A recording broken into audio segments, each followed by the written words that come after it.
And I got to tell you, I'm so happy to have you on board as the inspirational, designer vision of all this.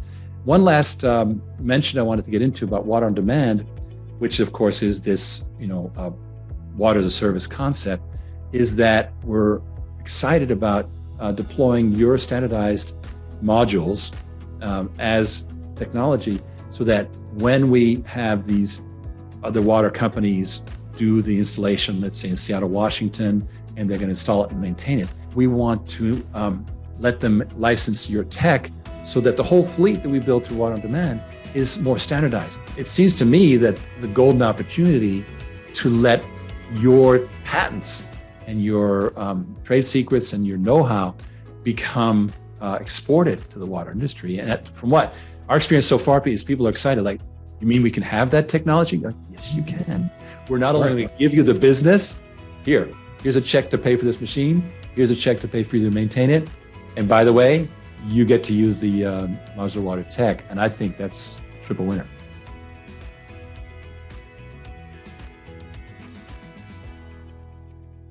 Welcome, everyone. Thursday, June 1st, and it's briefing number 213. It is the world's new water network. Exciting things are happening, and there is so much going on. I'm going to jump right into it. Okay, the usual safe harbor statement and Regulation D disclaimer.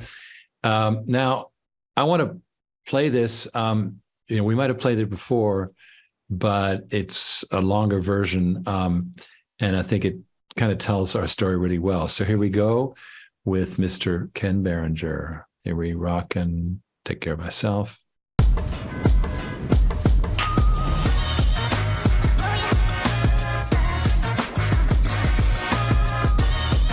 So we're in the heart of Times Square, as you can probably tell. I'll take your picture. Say cheese. Okay, now say orange and clear. What's up, brother? We're gonna head into the studio. We've got an interview with New to the Street coming up, which we do monthly. And it's gonna be airing on Fox News, on Newsmax, and on Bloomberg. We're gonna be breaking a little bit of news, some really exciting stuff, and I'm looking forward to it.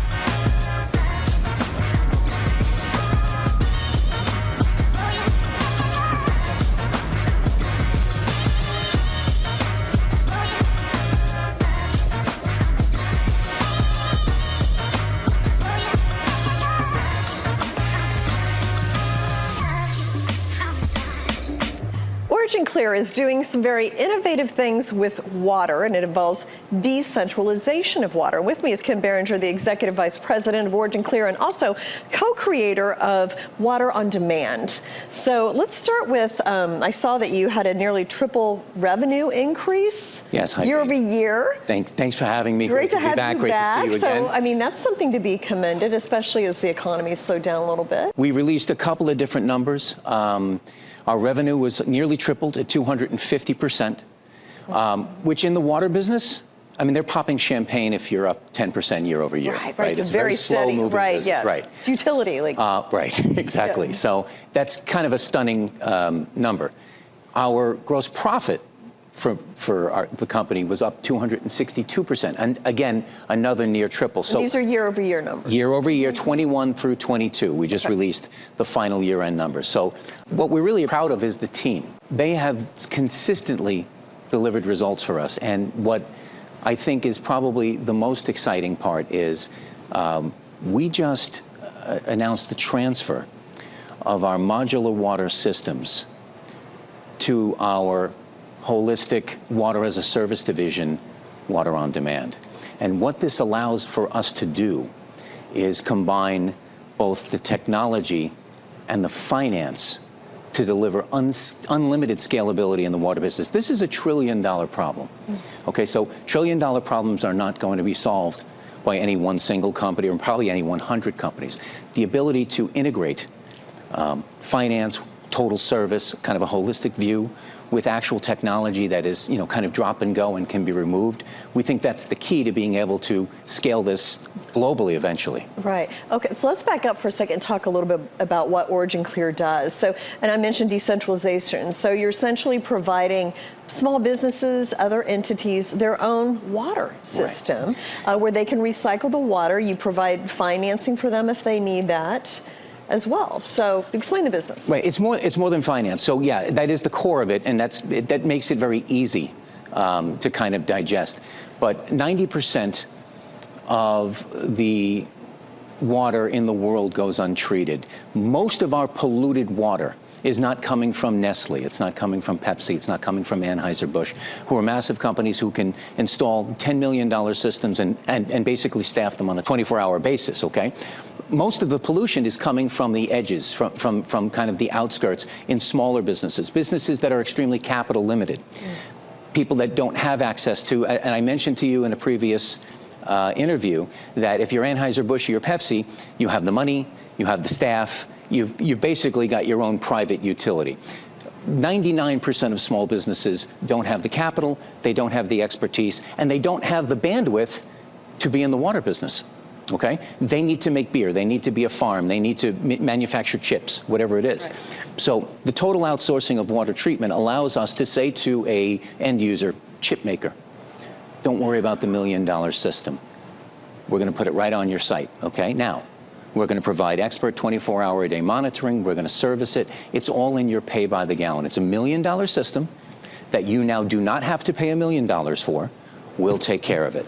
The business model is exciting, and we think that the street's going to be very excited about it because Water on Demand owns the asset, that 20 or 25-year contract, we own that. And instead of having a one-and-done type of, great, I sold $1 million piece of equipment, now I'm out of business again type thing. It's now it's a multi-decade relationship to the end user. And the revenue generated off a system is many, many, many, many times that of a one-time sale. So it's a great model. It's almost like owning real estate in a way. You're going to get rent rolls. You're going to get a turnover on property, forever. Yeah. Very attractive. And you're investing $500,000 a month? We had great revenue growth, great profit growth. We're still investing about $500,000 a month in the company, but those investments, as you can see, are paying off. So we're really, really happy about that. And then also, you've just incubated your first water company. Explain that. So what OriginClear did was it fashioned itself as a clean water incubation hub or a clean water innovation hub. What we wanted to do, we had a bunch of really valuable properties, modular water systems, progressive water systems, water on demand. What we wanted to do is nurture them, get them strong enough, and then have them also, maybe go to a national market or whatever. So our first successful incubation is Modular Water Systems. This is a company that we started from scratch 5 years ago. I mean, literally, Dan Early walked in the door and we built a company around him and his patents and his ideas. So from literally zero, we were able to transfer Modular Water Systems to our other division, which is the whole water as a service model, right? We transferred and this is the synergy between this technology and the ability to scale it can't be understated. But we were able to transfer that property, if you will, to Water on Demand for many, many times what our investment was. And that is essentially I would call that the benchmark for a successful incubation. Buy it cheap, sell it or transfer it for a lot more. Well, and that's an interesting aspect of your business. As you grow, you might be able to also incubate other innovative water companies. Our hope is to be able to kind of raise the kids, get them off to college, get them, pay for Harvard Law, pay for Harvard Law, and then the kids can, pay us back. Water is a technology-based business. It's not pipes and valves. This is a highly technologically advanced business, and there is no incubation or incubator for water technology or aquatech, as they refer to it now. We set out to be the world's first incubator for water technology, and happily, and I'm very proud of the team for this, we've successfully incubated our first with the only meaningful benchmark that makes any sense, right? We started out with virtually zero and was able to transfer it for, like I said, many fold our investment. Yeah, interesting. I mean, and such a problem with water and cleanliness of it and lack of it, and you're really trying to address that. It's an upstream problem. Right now, we treat it downstream. Right, everything flows downstream to a centralized water plant here in New York City. You know, I grew up, New York City water was the best water. Not so much anymore, right? Because everything's coming up from upstream down to downstream. They're doing their best, but you got 80 million different contaminants in your water. How can one centralized system possibly address that? If you treat the water at the place it's being contaminated and you address those specific contaminants with a private, decentralized water utility, the quality of that water coming to the centralized system is better. And if you charge the polluter, right, you and I are paying for water, okay? We're paying the same as the guy who produces millions of gallons a month, okay? That's crazy, right? And he's the one polluting it, we're not, okay? So if you charge the end user, you're actually saving that business a fortune, okay? So he's happy. But the quality of what comes down to the end user is much better. And potentially, we can start to deliver water in decades to come cheaper or even free. Yeah, interesting. Well, thank you so much, Ken, for the update, and look forward to the next one. Thank you. Thank you. We're going to be heading up to Neuhaus. I'm going to be going into the studio, and I'm going to be sharing some of the items that we can now talk about with respect to water on demand.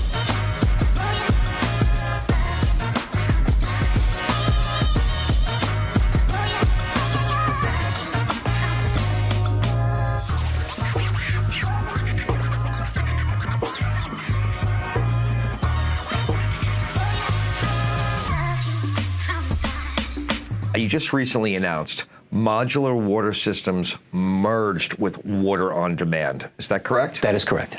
So what does that mean to the parents of the whole company? So I'm a little confused. No, I love it all. I love the story. But why did that happen? We're old enough to remember when GM sold cars for 15 years, never making money on a car. Right. What kept them going? GM Finance. It was the money, stupid. So the ability to finance a commodity, in this case cars, was what kept them, not only kept them alive, but really thriving. A car, a $40,000 car, if you look at what you pay out over time, is what? 60, 80, 60, 70, and now with these 8-year financings, even more. The financial end of it, allows you the ability to really sell a car to anyone. How many people would buy cars for cash? Not many. Especially with the average car today being $45,000 or $500,000 cars. So we had the same issue. Modular Water Systems was crushing it, tripling its revenue each year. We just announced a triple in revenue and a triple in gross profits, okay? And that's literally just selling to the people that have the cash. We found the out end users. The end users. The businesses. The businesses that had the $1 million or the $500,000. And you're growing either way just with that. Yes. Okay. But you're only addressing 10% or so of the market. How many people would buy a car for cash? Car salesmen would all go bankrupt. Yeah, okay, that's right. So the idea is, and this was the aha moment. It's the money stupid moment. Okay, during COVID, we came up with the idea that we didn't think anybody was going to have money. Okay, we didn't know the government was going to hand out $6 trillion. It was very nice of them, right? Okay. But we thought businesses were going to really struggle. The truth is, a small business is not going to deploy $1 million of capital if it doesn't have to. He doesn't want to be in the water business. Okay, so you asked me what does the synergy do? Well, yeah, what does that do? Water on demand is the GM Finance, while Modular Water Systems is the GM. Right now, you can't have a GM Finance without a car. Right. Right. You can't just be a bank that finances nothing. So what we're doing is there's $1 trillion existing deficit in American water infrastructure. That's today. The opportunity to literally finance that is astronomical. It's phenomenal. So what this merger, this marriage is, it's really it's the final blending of technology and the total finance package, including all about water as a service. So what it enables us to do is to reach the other 90% perhaps of the market that says, look, I need this system, but there's no way I can deploy $1 million. Here you go, Mr. Jones. Here's your $1 million system. We're going to monitor it. We're going to fix it if it ever breaks. You're only going to pay by the gallon. Oh, by the way, this has nothing to do with you. I solve your problem with zero capital expense. If you've got really crummy credit, we'll put some additional security deposits, like you would any troubled borrower. Okay? So the problem gets solved. If they don't pay, we take it away. Here's the part that has no effect on you, and you don't care. We own the asset. We own the contract. And we now have a multi-decade relationship with you where a few $100,000 piece of equipment can generate millions and millions of dollars of revenue over the long run.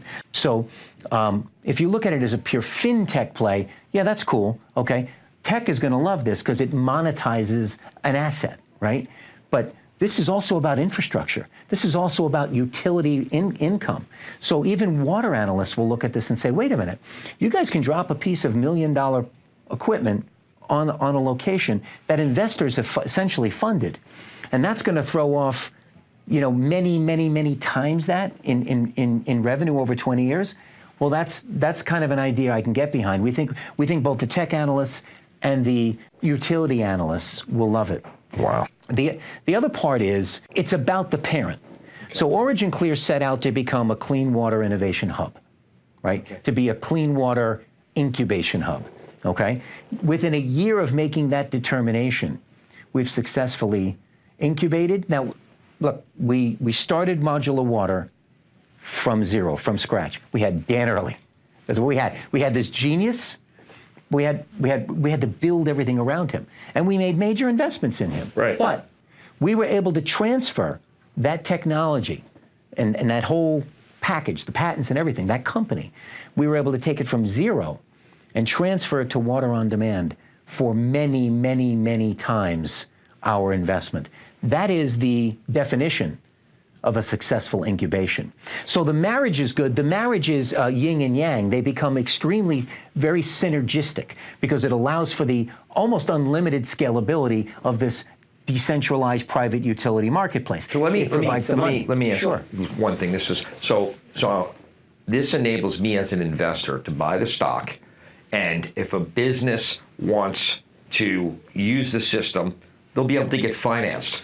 And me as an investor owning the stock, I make no matter what, every time they use water, I make on fees for the machine, for the machinery to stay out there. And even if the business gets sold and the unit stays with the new owner, we still get paid. Or if we take it back and give it to another owner. Okay, wow, so the answer is yes. Okay. So in the earliest offering that we had for the company, a private offering, because again, you're not buying stock right now, company's not public yet, okay? Right. So you're a private investor, okay? So the answer is yes, but with recent events and with the events that we're going to be talking about in the coming weeks, okay, that's not going to be available anymore. Okay, we're going to change how we structure the financing of this company as we're graduating to kind of a bigger arena. Okay. Wow. Yeah. Exciting stuff. So Ken, if I get this straight, you figured out a way to monetize what people need for life, water. You figured out a way to make a profit forever on water? The answer is yes. People have been profiting off of water. Public utilities have been charging for water forever, okay? Think about this. The pollution comes from upstream. So some farm is polluting water. That's how they conduct their business. Right. And they're paying the same per gallon as the guys who are trying to drink it here. It has to go through the system to be filtered. And it can't really be treated to full effect. There's millions of contaminants. So the answer is yes. We figured out how to monetize the commodity that's necessary for all life on Earth. Water on demand now becomes the full package that can help every business everywhere, regardless of what their financial condition, right, or the quality, how bad the water is. We can help every single business, theoretically, in the world that wants it and create a revenue stream for life. So you're turning water into money. We're turning water into money, but we're also leaving it better than we found it. That's what's beautiful, yeah. Why is water such a mess? Because there was no money in treating it. Right. It was a pain point. It was a burden. If we unburden what's behind water treatment and we make it really viable for investors to participate, you turn a negative into a massive positive. So basically, I come into the deal and people come into the deal and we start sharing the story. you're going to have these water machines everywhere. So we're going to be self-fulfilling the prophecy of cleaning water across the world and making money. Listen, you got it exactly right. I mean, look, we're going to do our job to tell the story, but it's also going to be a viral. It has to be a viral thing. What we've tried to do here by combining the two companies, by creating this synergistic thing that can be infinitely scaled, we've truly figured out a way to turn water into the next global asset class. Ask yourself two questions. If you could be one of the earliest investors in that asset, I'm talking about not buying it at 10,000, I'm talking about buying it at 10, right? Would you? Of course. Okay. If you could go back centuries and be the first to monetize real estate, would you? Yes. Okay. Everyone feels that way. I think this is even better, though, because real estate, there's only so much of it, but with water, people have to keep using it. So as long as people are alive, you're going to be making money. Water recycles. Water recycles. So the same water will have to constantly be treated over and over and over again. And all life on Earth depends on it being done right. If you remove the pain point and you create an actual long-term revenue-bearing asset, okay? What investor, right? There's trillions of dollars sitting on the sidelines right now of professional money. They're going, what do I do? Right? Interest rates are high, energy costs are high. We don't know what's going to timing the market.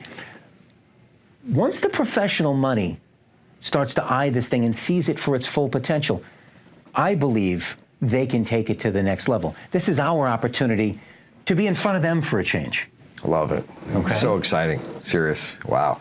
That's it. Thank you, Vince. Thank you. Thank you.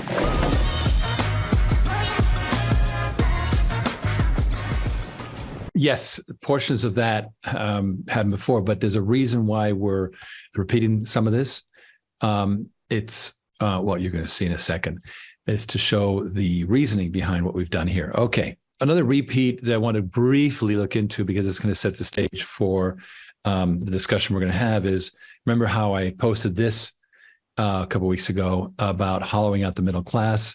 And this is a real issue. So again, share of national income to top 10% of U.S. earners, continuously growing, not since 2020, since 1980, right? This has been continuous, a constant trend. The top 10% of U.S. earners have gotten a growing share of national income. While at the same time, the share of total net worth held by the 50th to 90th wealth percentiles, which is basically the middle class, has dropped dramatically, okay? And then this one looks really good for the lower class until you realize that it basically is hovering around 3%. In 2010, it got really low, but so the bottom 50% has virtually nothing, basically, right? Okay, now we can't be complacent about what's happening. Hey, I met my rent or my HOA payment. Middle class is going extinct, and investors need to upgrade into the upper class. So that is where, what are we doing about it? All right. Now, we have come up with a new positioning and a decision that we made. So what is it? It's summarized in this: water on demand is the people's asset. As long as you support us, we will never make big money deals. The reason I bring this up is because we intend to get on the NASDAQ, and how is the variety of ways, for example, our Regulation A offering, other ways that I'm not going to get into, but eventually we intend to trade on a major exchange. Why? Well, originally it was in great part because of the ability to make big money deals. But here's what we realized this week. Whoever you get your money from, that's who you owe favors. And fealty, you remember that's that's an old-fashioned word which comes from the Middle Ages. Fealty was when the noble owned everything and everybody just owed him obligations, right? Nobody actually owned any land. And that's kind of how it is these days. So why not owe everything to the regular investor? So instead of hedging our bets, because we were going, okay, once we're on a big exchange someday, then we want to be able to get inexpensive money, blah, blah, blah. Well, but then, of course, that's who you owe favors to. And these days, by the way, I don't know if you've noticed, but major companies are being forced to do things they don't want to do by certain vested interests. And so it's a very real problem. And major companies don't know what to do about it. I can tell you this, it's companies like Target are not happy about what's happening, but they're kind of stuck because the system's been basically hacked by activists, and now, this requirement's put in place. So it's not a great idea to end up on big money, owing big money. So instead of hedging our bets and planning on taking big Wall Street money to fund our assets, we can instead work with the regular investor who is well aware that the big funds and VCs and celebs get all the sweet deals, and it's getting worse. Wealth disparity is getting outrageous. Regular investing class has nowhere to go. But now, where can a regular investor find generational wealth anymore? Water tech. Water tech is just starting. And the good news is it's early enough for regular investors to come in. Just for those of you who weren't there when we announced it, Gradiant dominated. This was the 14th of May, the week of the 14th of May, dominated the news by becoming the first unicorn in more than a year. This funding of $225 million, and obviously, now what do? They're not even that sophisticated. They're simply building water treatment systems for sectors that use a lot of water. And in fact, we have customers in most of these spaces ourselves on our progressive water treatment side. Unfortunately, because they are custom customers, we can't really disclose them. And it's always been a problem on the custom side, but we have those customers. In any case, this was a major indicator that things are heating up in the water tech space. So what's the real world model that we compare to? And it's master limited partnerships. I'm going to flip over now to the presentation that was built by Ken Berenger and myself a couple of years ago, back in 2021. And this is to review the model that we based water on demand on, and it's still quite valid. So water like an oil well, duplicating the most profitable energy model ever invented. And so we're putting it to work to transform the most valuable commodity in the world. The video here is, I'm going to go ahead and play it. I'll tell you why this is interesting. We are on site at the mobile home park, and we are installing the Ponster 30K biofilm bioreactor system as part of an upgrade to the lagoon treatment system that's been in service here for over 50 years. This is a classic example of what decentralized wastewater utilities looked like 50 years ago. Not much has changed. If you don't have access to public sewer, you have to provide your own on-site wastewater treatment. Back in 2020, while we were working on rolling out the modular water systems product line, our good friends told us that they had a problem with their mobile home park in Alabama. All through the South, trailer parks have very crude sanitation. Basically, all the poop goes into a pond, and that's it. It just sits in a pond. And if you've ever driven by one of these trailer parks in the South and you see there's like a green pond over there, that's what it is. The lagoon system is a passive treatment system, has been in operation for about 50 years. Recently, the state of Alabama has imposed certain permit improvements and permit requirements. The departments of environmental protection in Alabama and elsewhere are trying to upgrade everything, and they're requiring landlords to do something about it. For the last 4 years, it has been real difficult for me to maintain the proper discharge, and it's tested once a month. We have not been able to meet the demands of ADEM, Alabama Department of Environmental Management. So they were going to have to build something themselves. This is what I mean by forced decentralization. More and more businesses are being forced to do their own treatment because the central infrastructure is totally overwhelmed in this country and elsewhere. And so they needed a solution. And it so happened that our brilliant Dan Early, the chief engineer, has a great technology. A porous, low temperature fired, highly porous ceramic. It can hold 80% of its volume in water. Think about putting a coral reef in all these like surfaces, right? And the dirty water comes through and the bacteria just eats it away. So if you had a 12-inch by 12-inch by 12-inch cube of this material, which is very lightweight, it would have an effective surface area of 900,000 square feet per cubic foot.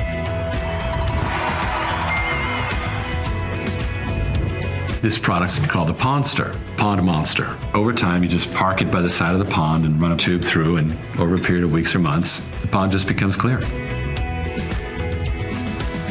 The Pondster system, the treatment methodologies and the treatment capabilities that we are promoting, these are going to be next generation technologies that are going to allow us to deliver much more cost-effective treatment solutions and equipment packages to those decentralized customers that need it. The decentralized world is the future when it comes to wastewater. The large centralized municipal public utilities, they are committed to the path that they started down 100 years ago.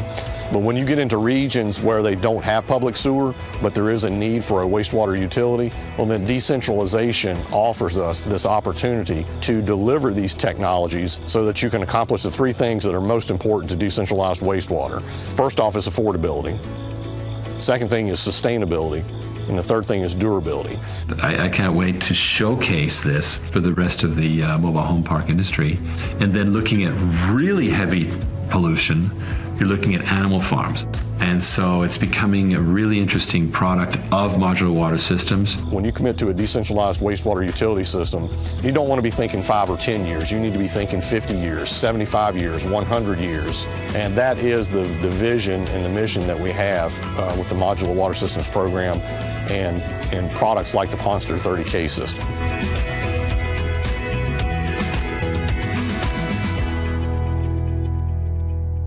Reason why this is such an important video.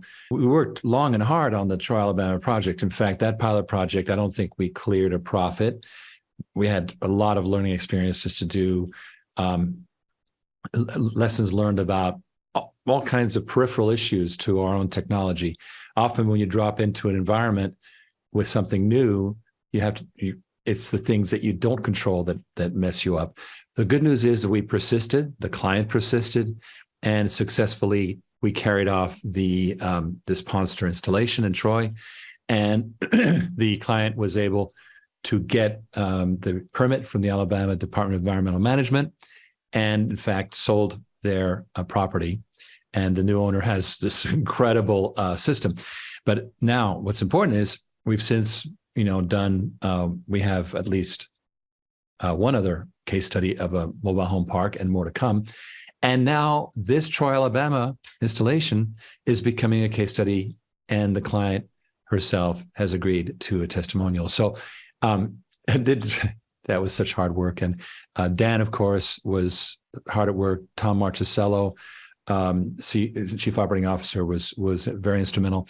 A lot of people pitched in to make this happen. But basically, Modular Water Systems has been developing great technology like this. And of course, is now part of Water on Demand. Let's come back here to this master limited partnership model. It's a $300 billion plus marketplace.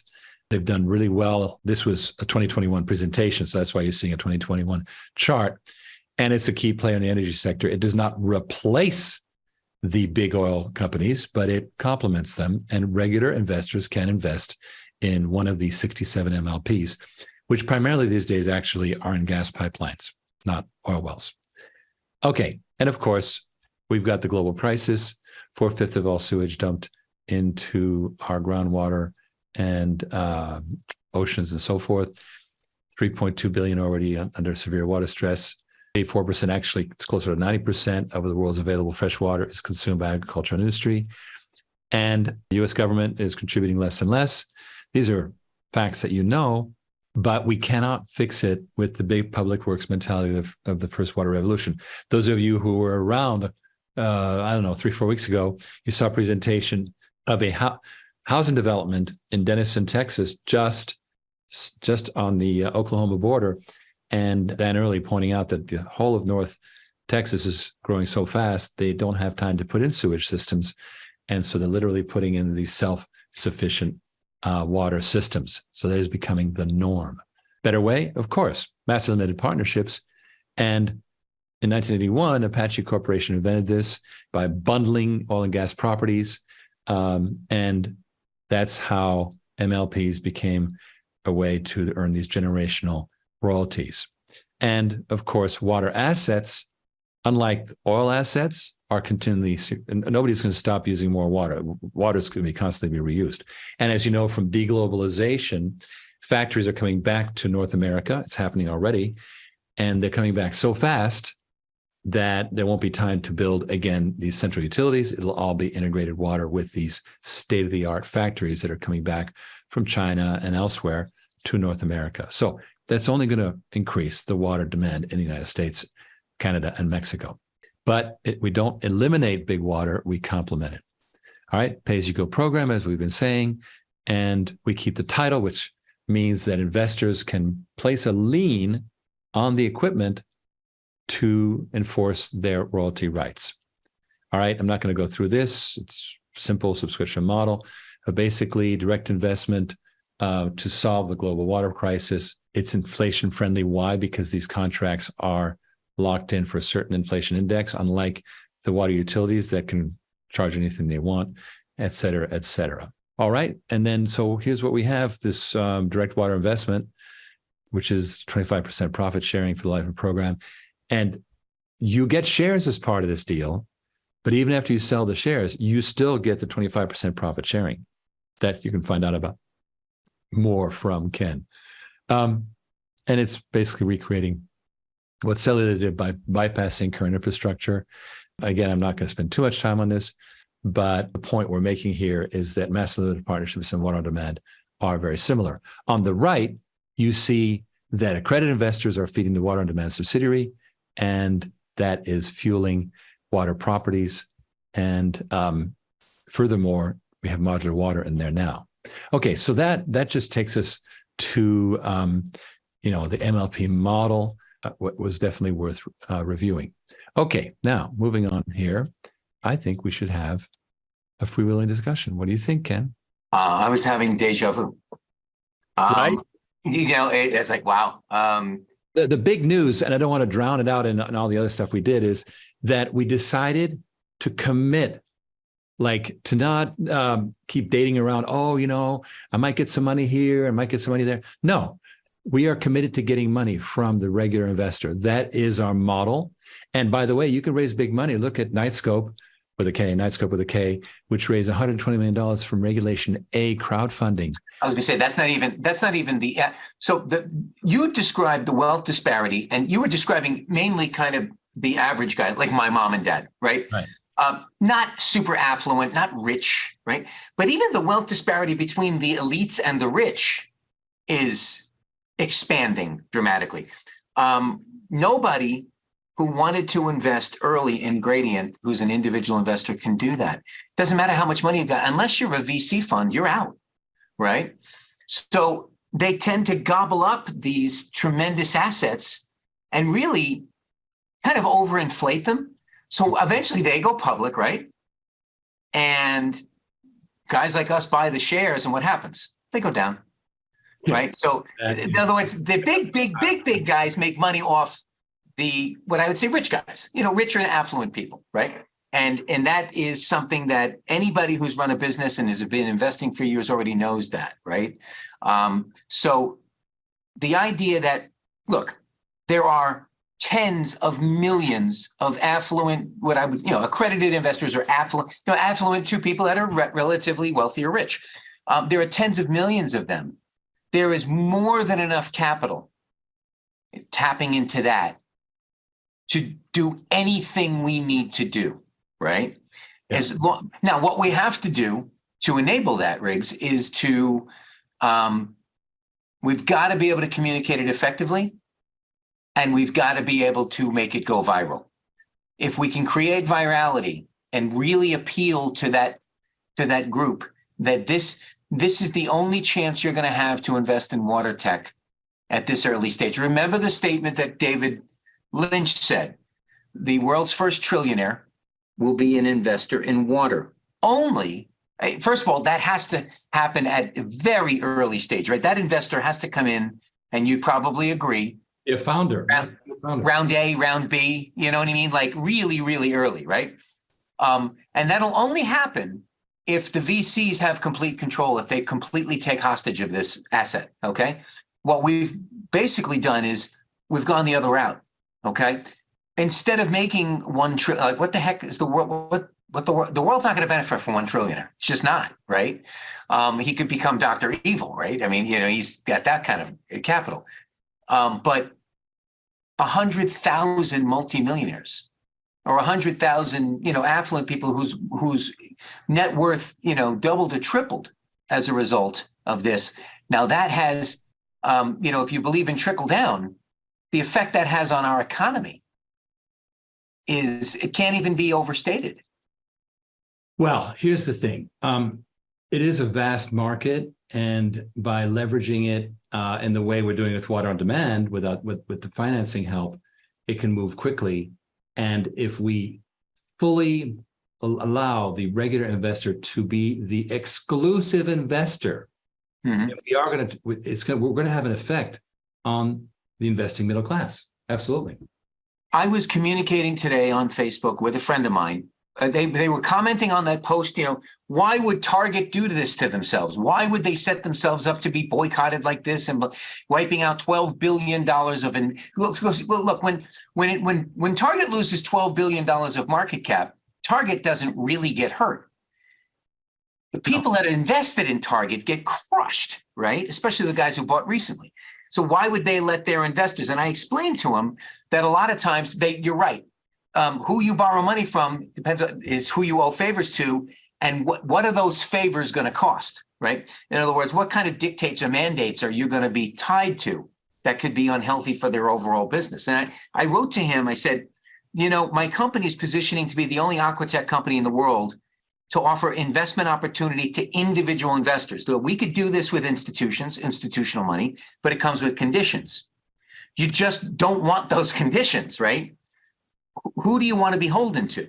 You want to be beholden to the people that believed in you and helped you build your company into potentially $1 billion giant.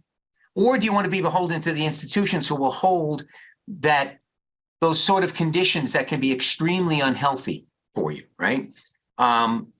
So the affluent business owners, what we refer to as accredited investors that built themselves a life one day at a time building a business, they are categorically against this sort of hostage taking of businesses, especially because it hurts their portfolio, it hurts their 401ks, right? And they number in the tens of millions.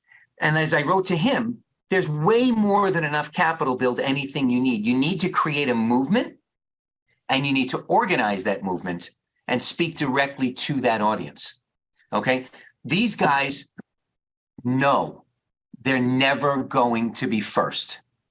They're never going to be first. Unless we make a concerted effort to make sure you're first. And here's why. They just want the business to run. They don't want to deal in our politics. They don't want to deal in any of those other issues. Make the business work. Leave the water better than you found it, and allow this to start to bend the curve on human health like sanitation did 100 years ago. That's all they care about. Anyway, I'm done. No, I love it. Now, here's the insurgent part of the story. I love insurgencies. There's some serious insurgency going on, which has led to a whole alt media environment. And Ken, you've been exploring with a very, very savvy new partner of ours, the Rumble space. Yeah. Hi, AJ. And the Rumble space is, yes. Here's the thing. It's not that it commands all the eyeballs that, Bloomberg does or whatever, but it commands a lot of passion. And people are looking for alternatives to what they're being fed. That term gritter. A gritter is someone who's 9 to 5 and they do exactly what they're told. They watch regular TV and so forth. That's a gritter. Well, these people are going, well, this isn't working out for me. I invested at 8% in the S&P 500 every year. That looks great, except inflation is at 12%. Except when it doesn't do that. Exactly. That too. But the point is that over time, over 30 years, you're going to get 8%. Sure. But inflation grows faster, and people go, wait a minute, I can't retire. And people are literally, they're going to keep working till they drop. That is BS. So we have a boiling mass of anger. You know, remember that network TV movie, I'm Mad as Hell? Hell, and I'm not going to take it anymore. Right. And That's exactly, it was 12 Angry Men? Was it 12 Angry Men? Oh, it was Network. It's called Network. Oh, okay. I'm mad as hell. I'm not going to take it anymore. I do remember that. He starts shouting it, and then everybody else puts their heads out the window and starts shouting it. Well, that's the social media equivalent of that is, alt media channels like Rumble. In order to serve these, we cannot betray these angry, not going to take it anymore people who have some money and they do not, the standard model. Well, they have capital and they have passion. Right. Well, but the standard model has always been get money from those people and then graduate to the big exchange and then you get the big money and whatever, right? But recently they flipped it. They went right to so what did Gradiant do? I need $400 million to make me a unicorn. Sure, here's $400 million. Okay, look, we absolutely need to make 50 to 1 on this, guys. So what does that mean? That means there's going to be multiple rounds, each with a diminishing, outcome to the end user. Because those original guys, in order to even come in, because there's total risk in that first round. I mean, just, here's why they have to make 50 times their money. There's a 9 out of 10 chance they're going to lose everything. So they have to do 10 of these deals, right? One's going to work. They make 50 times their money. They make 5-fold their money. But here's what happens. Now this thing hits the market as this bloated, over-capitalized Leviathan. And the minute it goes public, the folks that we're talking to, the people that want to be involved in something beginning, something that makes the world better, they buy the shares, and what happens? They go down, right? And they get hit again, right? So we made a conscious decision. At first, it was due to necessity because of the space that we were in, but now it's due to choice. We're having conversations with folks that can solve all our problems. But then you go, okay, what's that going to cost me, right? And it's not worth our integrity, right? Where the accredited investor says, keep your integrity, just build the business right. I'll help you. And like I said, those people, that's an army. If they number in the tens of millions. And when we open it up to go ahead. Why I'm going to play the Mad as Hell clip in a second.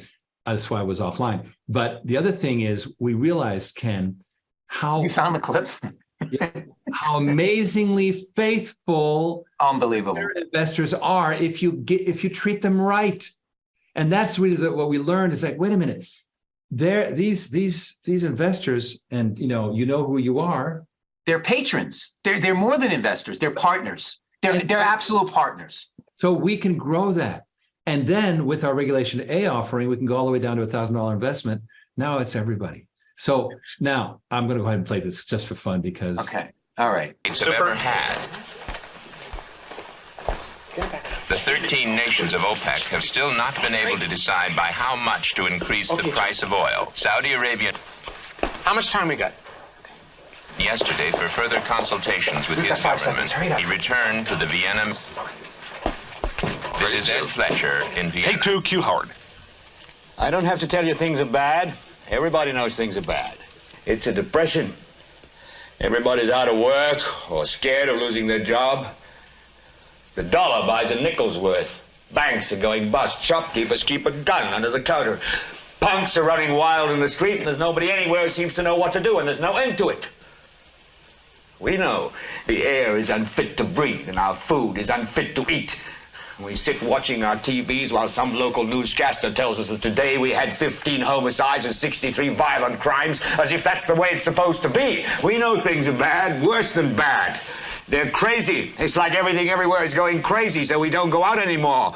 We sit in the house, and slowly the world we're living in is getting smaller, and all we say is, please, at least leave us alone in our living rooms. Let me have my toaster and my TV and my steel-belted radios, and I won't say anything. Just leave us alone. Well, I'm not going to leave you alone. I want you to get mad. I don't want you to protest. I don't want you to riot. I don't want you to write to your congressman because I wouldn't know what to tell you to write. I don't know what to do about the depression and the inflation and the Russians and the crime in the street. All I know is that first, you've got to get mad. You've got to say, I'm a human being. God damn it. My life has value. So, I want you to get up now.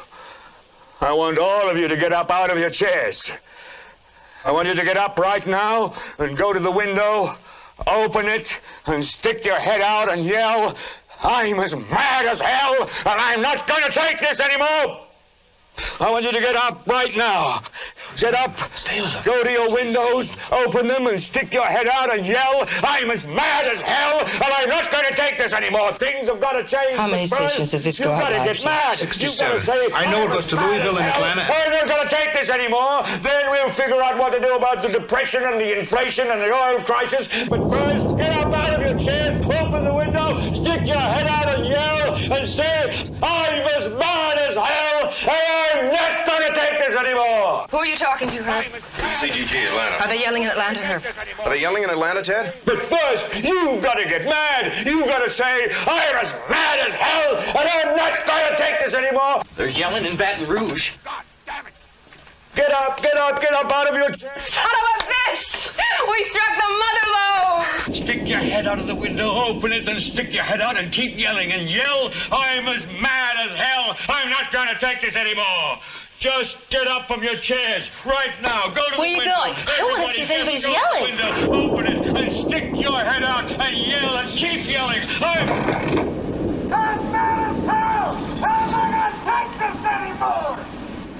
I'm mad as hell! I'm not gonna take it anymore! I'm mad as hell! I'm not gonna take it anymore! I'm mad as hell! I'm not gonna take it anymore! I'm mad as hell and I'm not gonna take it anymore! I'm mad as hell! I'm mad as hell! I'm mad as hell!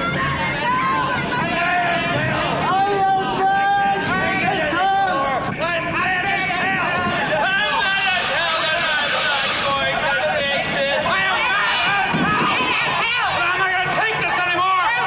I'm mad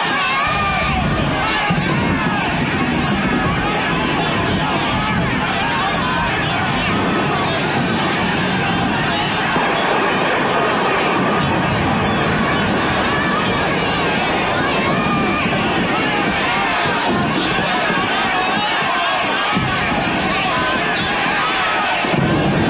Is that relevant or what? I was going to say, so AJ wrote me, and I wanted to comment, like, if he hadn't done it, I was going to comment, I was like, did they film that like 3 months ago? I know. So I feel better knowing that the world has been a shit show for a very long time. And the same thing, like mankind has been angry about the same thing for a long time. Now, yes, with the 24-hour news cycle, I think we're more keenly aware of things that happen in real time in areas that we'd never have access to. But the fundamental wealth gap is changing. Like it is, this was that was Faye Dunaway. That was what, the 70s? No, 76. Yeah. Okay. My dad worked, my mom stayed home in 1976. They didn't have to both work, right?